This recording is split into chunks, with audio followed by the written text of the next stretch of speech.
diringankan siksanya di neraka, itu karena pernah bersedekah atas nama Nabi, kecintaannya pada Nabi. Siapa dia? Abu Lahab. Saat Nabi lahir di hari Senin, ya kan? Lahir Nabi, saking senangnya dia sedekah dengan bebaskan budaknya, Suwaibah.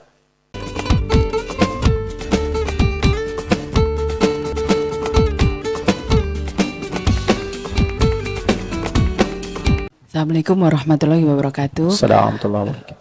Mau bertanya Ustadz, selama ini kan kita manusia ya, naik turun keimanan kita juga. Terkadang kita lalai juga. Kalau lalai mungkin ibu saya nggak ikutan ya.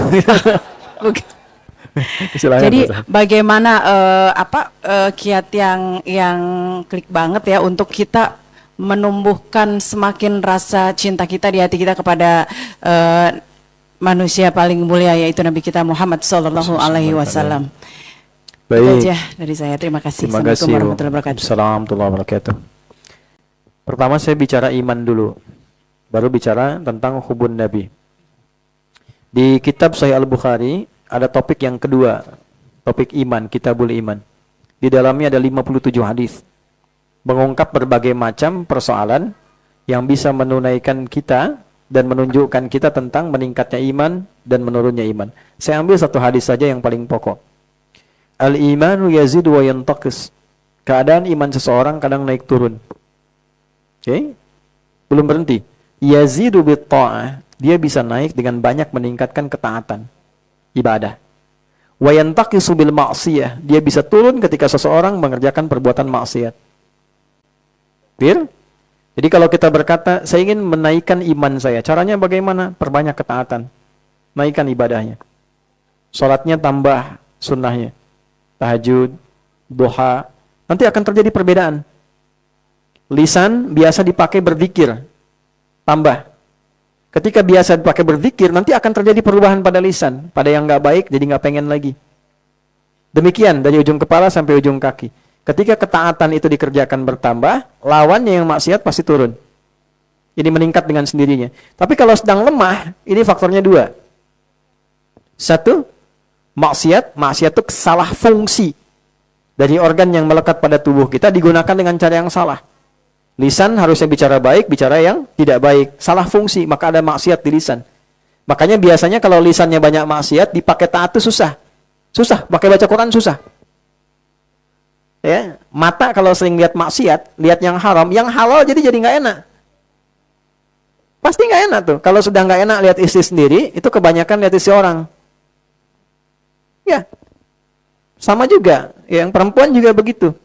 Kalau ada harta yang tidak baik dikenakan, nanti yang baik-baik itu jadi nggak enak, jadi nggak biasa. Nah, kemudian dilanjutkan pada kegiatan selanjutnya. Setelah kita imannya bisa merasa enak, dinaikkan levelnya, gunakan iman itu untuk mencintai Nabi. Bagaimana caranya? Ada 3. 1, dengan bersolawat, memperbanyak solawat pada Nabi Sallallahu Alaihi Wasallam. Kalau ibu mau enak solawatnya, ibu belajar dulu tentang buku-buku yang mengajarkan tentang sosok Nabi seperti apa. Oke?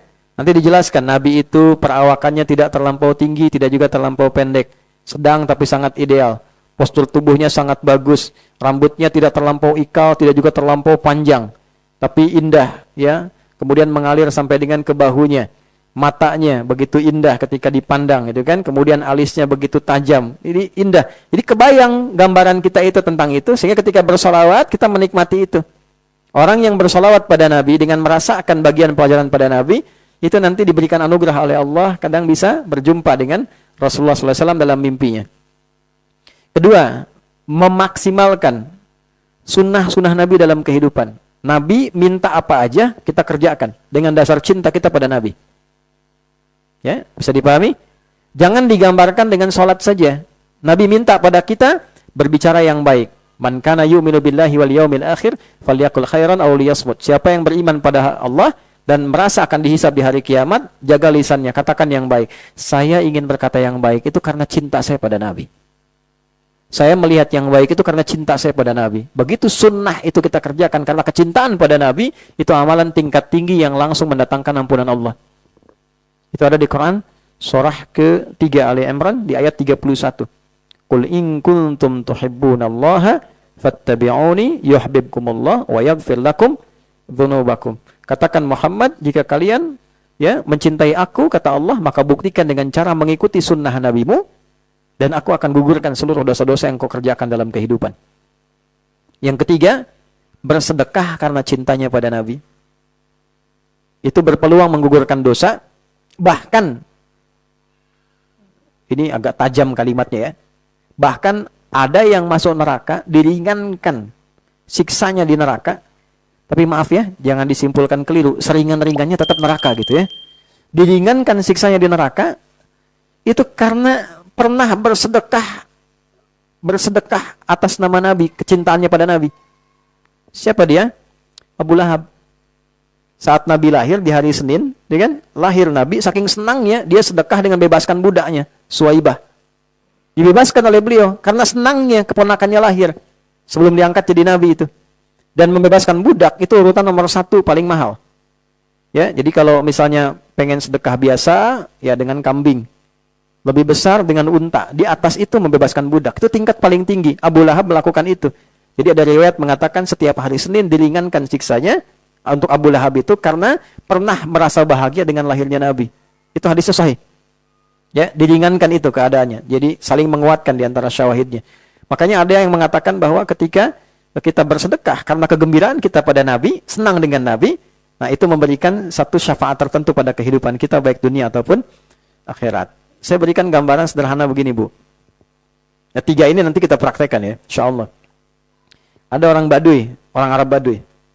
Biasanya kurang sopan di era-era itu, kurang sopan kalau masuk. Tapi bukan berarti kurang sopan ini menjadi jelek, bukan. Itu karakter saja. Bagi orang-orang kota itu nggak biasa sehingga disebut kurang sopan. Paham ya? Masuk ke masjid, Nabi sedang khutbah menjelaskan kiamat.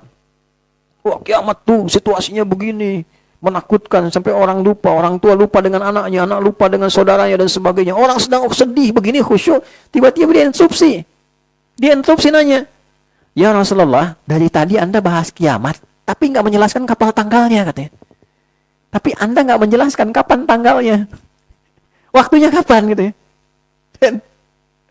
Pintar nggak tuh? Pintar ya? Nabi engkau bahas kiamat dari tadi, tapi nggak jelaskan waktunya kapan. Kan? Tapi kan Nabi dibimbing punya sifat fatonah. Ya, ada teori itu dalam manajemen tuh fast namanya. The fast. F-nya fatonah, A-nya amanah, S-nya siddiq, T-nya tablik. The fast gitu kan. So, kembali ke awal tadi, Nabi jawab, "Jangan bicara waktu dulu. Kalau itu tiba, persiapan kamu apa?" katanya. Ya. "Oh, saya sih sholat biasa-biasa aja, Nabi." Ya. "Puasa juga biasa-biasa aja, tapi saya punya modal, saya cinta Anda." Saya cinta Anda katanya. Itu sahabat yang tadinya marah, dalam riwayat itu viral, yang tadinya marah karena diinterupsi lagi. Anda bayangkan tadi khutbah Jumat diinterupsi. Sahabat kan marah semua itu. Ya kan nggak enak tuh lihatnya, ini orang kok motong Nabi, nanya kan mengkel. Tapi ketika mengatakan bekal saya cinta pada Anda, apa kata Nabi? "Al-mar'u ma'aman ahbabta." Seorang itu di hari kiamat akan bersama yang dicintainya. Dari kalimat itu yang tadinya marah, semua sahabat senang pada orang tadi. Karena mendapatkan satu hadis yang sangat mahal. Ternyata cinta pada Nabi itu bisa menjadikan kita bisa bersama Nabi di akhirat. Itulah yang dipedomani oleh para sahabat. Jadi mereka karena saking taunya Nabi, nggak ingin pisah. Dan hal terberat dalam hidup itu bukan kehilangan ayah ibu, Bu. Kehilangan suami biasa, Bu. Tapi ketika Nabi meninggal, semua merasa berat. Level Abu Bakar tuh sampai kalau ada yang bilang Nabi meninggal, saya penggal kepalanya nih. Saking merasa berat itu. Bayangkan kita yang belum pernah ketemu ya. Gitu. Maka Nabi mengatakan ada yang orang akan bersamai saya. Kalau cinta dengan saya, cinta dengan siapapun akan bersama di akhiratnya. Maka apa yang terjadi? Dari sejak saat itu mereka beramal untuk mencintai Nabi. Tapi yang paling ajaib apa? Istimewanya. Tiba-tiba Nabi bilang, "Ashtaqu bi ikhwani." Yang saya rindukan tuh saudara-saudara saya.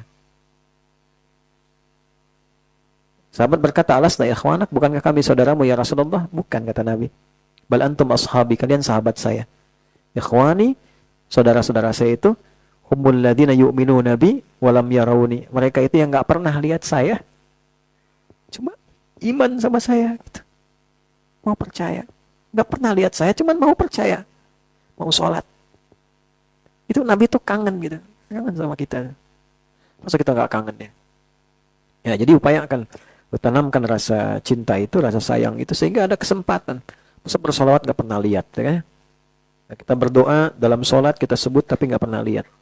Nah, jadi itu gambarannya. Wallahu a'lam. Tapi setidaknya ya niatkan itu dan semoga Allah memberikan jalan termudah untuk kita berkumpul bersama Rasulullah SAW. Makanya jadi umat Nabi yang baik, ya. Jadi yang baik. Rahama, saling mencintai.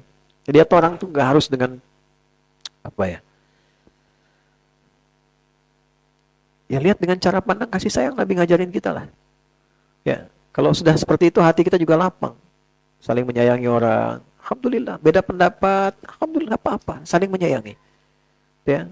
Bahkan dengan yang belum beriman pun kita doakan. Kalau sudah seperti itu hidupnya tenang. Ada masalah sedikit di rumah tangga dengan sifat sayang bawanya. Kalau tidak banyak kecewanya nanti. Ya. Seperti yang Nabi ajarkan, alhamdulillah titipan sementara. Ya, balas dengan walaupun itu tidak mudah, walaupun tidak mudah. Sepanjang hidup masalah akan selalu ada dan masalah itu mengkonfirmasi kebenaran ujian dan ikhtiar kita untuk beribadah kepada Allah Subhanahu wa taala. Kalau nggak ada masalah kita nggak kenal sabar, nggak kenal jujur, nggak kenal ibadah, ya, nggak kenal tarekah untuk menyembah Allah. Justru dengan adanya masalah itu dihadirkan segenap kebaikan untuk kehidupan kita semua.